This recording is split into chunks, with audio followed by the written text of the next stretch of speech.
maulid. Kalau acara selama ini yang kita ketahui adalah mengadakan acara maulid Nabi dengan acara gebiar. Akan tapi makna maulid Nabi lebih luas daripada itu semuanya. Bukan hanya sekedar gebiar yang dihadirkan, akan tapi hendaknya kita bisa mengadakan maulid Nabi ada setiap saat. Mungkin kalau kita bagi-bagi, ada maulid Nabi yang sifatnya pribadi, yang sangat pribadi, artinya kita harus menyadari bahwa kita secara pribadi dan mengadakan acara ini dengan pribadi, yaitu memastikan kalau kita membaca sejarah Nabi SAW, ini menjadikan diri kita itu senang membaca sejarah Nabi, harus ada dalam kesehari-harian kita. Dan itu mungkin yang terlupakan. Kita mungkin membaca cerita tentang si fulan dan si fulan, atau mungkin telah banyak buku-buku yang kita baca, akan tetapi kita lupa bahwasanya kita tidak pernah mencoba ingin tahu lebih jauh tentang Rasulullah Sallallahu Alaihi Wasallam. Akan tapi hari ini mari kita betul-betul kita mulai maulid dalam diri secara pribadi. Kita harus punya kewajiban membaca sejarah Nabi Sallallahu Alaihi Wasallam, mewajibkan diri kita dari kitab yang paling kecil seperti yang selama ini disusun oleh para ulama yang sering disebut dengan kitab maulid, itu sejarah pendek sekali dan sangat-sangat kecil, sangat pendek dibanding sejarah kehidupan baginda Nabi Sallallahu Alaihi Wasallam. Dan kadang itu pun kita tidak berusaha untuk memahami isi-isinya. Lalu bagaimana kita akan kenal Nabi dengan sesungguhnya? Kami rekomendasikan kepada semuanya untuk baca seperti bukunya Syekh Muhammad Said Ramadan Al-Buti, itu dibaca enak, namanya Fikih Sirah. Dan kalau bisa nanti setiap sekolah sudah disiapkan, dan jangan pinjam, mohon maaf ini, jangan pinjam buku semacam itu, harus kita punya. Dan Anda kasih tanda Anda membaca dengan serius. Dan ini terlupakan, mohon maaf. Jadi Anda setiap hari dengan Nabi Muhammad, bukan sekedar kalau membaca hadis kita akan bisa terbayang tentang sebuah makna. Bagus. Akan tapi saat kita membaca sejarah Nabi, mau tidak mau terbayang di dalam benak Anda tentang baginda Nabi secara otomatis. Perjalanan Nabi naik onta, Nabi pergi di padang pasir, Nabi begini. Ini sangat berbeda. Sehingga para ulama kenapa kok di mana-mana maulid Nabi. Seolah-olah kok mana Al-Qur'an, mana hadis Nabi. Hadis Nabi dan Al-Quran baru bermakna kalau orang itu punya ikatan kuat hatinya dengan Nabi Muhammad SAW. Sehingga mengenal Nabi dengan benar, ini adalah hendaknya didahulukan. Mengenal Nabi. Jadi insya Allah setelah ini, maulid secara pribadi, individu. Pertama baca sejarah Nabi, kemudian yang kedua membaca sholawat. Pastikan kita di bulan mulia ini Anda harus punya target sholawat berapa juta kira-kira dalam satu bulan ini. Berapa juta, berapa ribu, satu keluarga berapa, dikumpulin deh, baca sholawat setiap hari. Ayo, bulan ini bulan untuk belajar, dan nanti setelah keluar dari bulan maulid ini kita lanjutkan lagi berapa ribu dalam sehari. Sehingga dalam kita berjalan, kadang-kadang permasalahan kita ini bukan tidak punya waktu, tidak punya kesadaran untuk mengisi waktu. Kalau Anda perjalanan dari sumber ke sini baca sholawat mungkin sudah 500. Kalau Anda sadar, yang jadi masalah kita tidak sadar, hanya komentar, oh jalan macet, kenapa ini, kenapa itu. Kenapa kita tidak terbiasa dengan Nabi Muhammad SAW. Coba saja. Anda masak 1,5 jam itu. Kalau Anda sambil sholawatan, berapa sholawat yang bisa Anda baca? Cuman karena belum terbiasa, tidak sholawat. Kadang menyenandungkan lagu yang nggak pantas disenandungkan. Sehingga tampak muslimahnya hanya di majelis saja. Setelah itu tidak ada lagi. Ini kan ada orang semacam itu. Sementara banyak waktu kalau kita ingin membiasakan pembiasaan bersolawat kepada Nabi SAW. Anda jangan sampai Anda suka lupa. Dan kalau saling mengingatkan di rumah, solawat. Paling tidak minimal itu kalau kita ingin membaca salawat kepada Nabi itu, ya minimal dengan kesibukan kita yang memang luar biasa, ya 300 lah pagi, 100, siang 100. Akan tapi yang perlu kami hadirkan juga di sini adalah kecerdasan kita membidik, memanfaatkan waktu. Hari ini mohon maaf ini yang telah Masya Allah yang bekerja untuk menyambut Nabi Muhammad SAW, menyambut tamu Nabi Muhammad. Ini semuanya pekerjaan baik. Akan tapi kami rindu lagi bukan sekedar Anda dengan tenaga Anda ingin menyambut tamu Rasulullah, tapi lisan Anda juga sambil berselawat. Anda di toko Anda lagi jualan. Kalau Anda punya tulisan yang gede di hadapan Anda setiap saat, jangan lupa selawat loh ya. Dan Anda membaca selawat yang khusyuk. Permasalahan kita lagi-lagi apa? Suka lupa. Kita suka lupa. Banyak bengong yang lihat, Masya Allah. Apalagi sekarang ada gangguan baru yang segenggam alat ini. Subhanallah, kalau lagi nyekrol berita atau apapun di handphone mungkin berjam-jam, tapi sholat kepada Nabi Muhammad tidak. Loh, ini perlu kita koreksi hari ini. Perlu kami hadirkan majelis ini yang seharusnya di awal, karena memang ini awal Sabtu Maulid, bulan Maulid. Jadi tolonglah bersalawat kepada baginda Nabi Muhammad SAW, dan berbanyaklah salawat dalam segala keadaan. Membaca Al-Quran, membaca buku, setelah baca buku lagi masak, lagi berjalan, dan seterusnya. Jadi permasalahannya apa? Permasalahan kita tidak biasa. Ayo kita biasakan. Bisa jadi dengan dibantu dengan tasbih.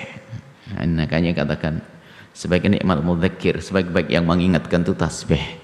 Dikatakan oleh para sebagian ulama atau bagaimana menyebutkan mudzakir. Sebab kalau nggak ada tasbih kadang sering lupa. Jadi perlu dipegang. Kalau pegang tasbih ya enggak apa-apa, perlu dengan tasbih.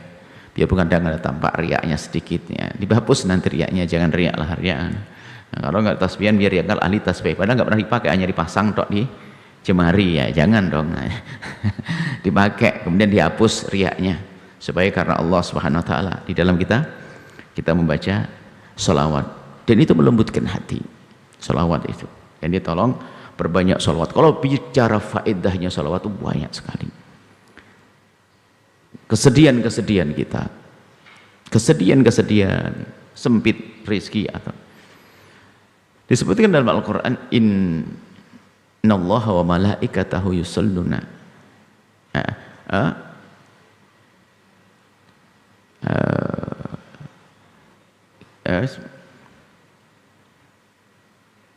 tentang sholawat, bahwasanya walladzi yusalli 'alaikum wa malaikatuhu liyukhrijakum minadh dhulumati ilan nur, walladzi yusalli 'alaikum wa malaikatuhu liyukhrijakum minadh dhulumati nur. Dialah Allah yang berselawat kepada kalian. Ingat. Dan juga malaikat-malaikatnya. Di sana ada firman Allah yang menyuruh kepada kita, innallaha malaikatahu yusholluna nabi. Inna Allah dan malaikatnya berselawat kepada Nabi. Maka kita disuruh berselawat. Kalau di ayat ini, walladzi yusalli 'alaikum wa malaikatuhu liyukhrijakum minadh dhulumati ilan nur. Allah berselawat kepada kalian. Oh, Allah berselawat kepada kita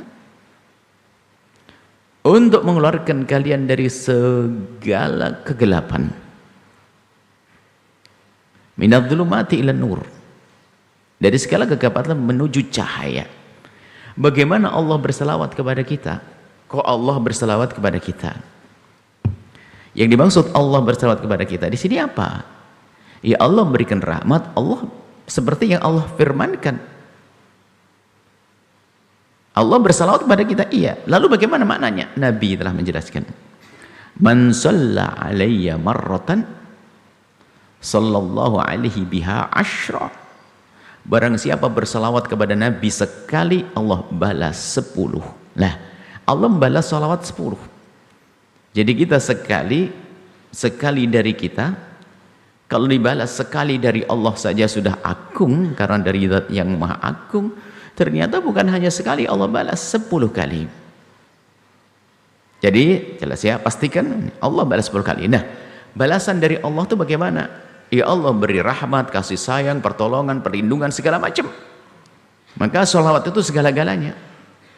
Liyukhrijakum minadh-dhulumati ilan nur, agar kalian keluar dari kegelapan menuju cahaya. Dalam kegelisahan, kegundahan, baca sholawat yang khusyuk. Baca sholawat yang serius, yang khusyuk, yang berkualitas. Hadirkan baginda Nabi. Allahumma sholli ala sayyidina Muhammad, tampak yang tawaf di sana, baginda Nabi yang sa'i di sana, baginda Nabi yang dipukuli, baginda Nabi yang setiap saat menangisi, sering menangisi kita. Allahumma sholli wa sallim ala sayyidina Muhammadin, dan seterusnya. Sholawat bebas. Sesuka hati Anda. Bisa panjang, bisa pendek. Yang penting bukan, bahkan kalau perlu, yang penting bukan bilangannya lagi, durasi waktunya. Berapa jam aku berikan kepada Nabi? Kalau ngejar bilangan kadang-kadang hanya tasbih yang dilihat. Mohon maaf, ini kayaknya bermasalah juga. Masih 1000, masih 200, lihat dok, bukan khusyuk. Kayaknya durasi deh, aku akan baca sholawat dalam seperempat jam deh. Yang pelan, Allahumma sholli wa sallim ala Muhammad al-basyiri wan nadhiri, sambil dihayati. Jadi jangan bilangan lagi. Kalau bilangan nanti ngejar bilangan, sehingga bukan Nabi yang diingat angka. Ya Allah, masih 230. Nah, ini coba khususnya Anda kepada angka. Kita perlu sholawat kita, sholawat yang hadir Nabi.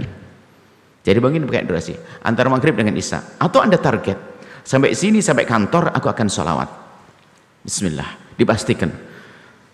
Boleh berbicara sesaat kalau ngomong sama mungkin ada kawan dan sebagainya. Sesaat ada indah. Kalau diam lagi, bersolawat lagi. Apalagi motor sendiri, jangan bengong. Baik. Kegelisahan hati, kegundahan hati. Kalau hatinya tidak nyaman, kegelisahan, pikiran tidak nyaman dan sebagainya, itu karena kurang sholawat. Anda sering baca sholawat. Allah tidak bohong. Allah tidak berbohong. Dan Allah akan selalu menepati janjinya kalau kita benar sholawatnya. Permasalahan apa? Kayak hari ini punya sansak, sedih hati, gelisah hati, sedih pikiran, mental, segala macam dan sebagainya. Ayo digembur dengan membaca salawat kepada Rasulullah SAW. Pastinya biasanya orang-orang yang terus berlarut-larut punya permasalahan begitu tua ya, karena jarang bersalawat, jarang dekat dengan Nabi SAW. Kemudian apalagi yang biasanya kami hadirkan adalah untuk biasa dengan Nabi. Hari ini betul-betul kita akan coba praktekkan di rumah. Biasa dengan Nabi adalah Anda banyak mengingat Nabi di dalam sunnah-sunnahnya, bahkan ilmu yang paling sederhana yang juga sering dilupakan. Bahkan ini yang kami hadirkan ini sudah beberapa tahun yang lalu kami hadirkan dan kami ulang hari ini. Tidak perlu nambah pekerjaan dan bukan sesuatu yang berat. Pekerjaan Anda itu saja. Cuman bagaimana pekerjaan Anda ini menjadi berkualitas. Anda makan, Anda minum, Anda tidur, Anda ke toilet, Anda pakai baju, Anda keluar rumah, Anda masuk rumah, dan seterusnya. Hanya bagaimana semua itu Anda sambungkan dengan Nabi. Anda makan, tidak usah. Ini kami tidak bicara tentang Anda pergi ke masjid lalu sholat atau pergi umrah, tidak. Anda pasti makan kan? Pastikan makanmu menyambungkan dirimu dengan baginda Nabi. Jangan hanya sekedar makan.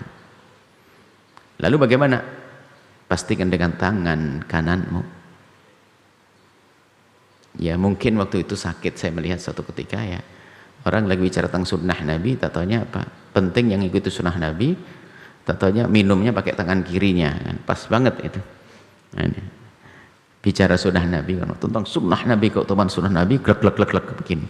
Ya mungkin kita husnul tangan kanannya mungkin lagi sakit. Ya. Tapi paling tidak begini, Anda jangan minum kecuali Anda mengingat Nabi. Sesaat saja, saya akan minum seperti Rasulullah. Seperti Rasulullahnya ini yang harus dihadirkan. Bukan seperti minum itu adalah minum dengan tangan kanan sunnah. Jadi yang kebayang kalimat sunnah bukan Nabi Muhammad. Kitabnya yang kebayang bukan Nabi Muhammad. Salat duha sunnah, ikat hadisnya bukan Nabi Muhammad. Kita perlu bahasanya di saat kita melakukan makan dengan tangan kanan kita betul sadar kalau ini adalah Nabi, petunjuk Nabi Muhammad, ngikuti Nabi Muhammad. Minum dengan tangan kanan. Setelah ini tidak lagi minum dengan tangan kiri. Nggak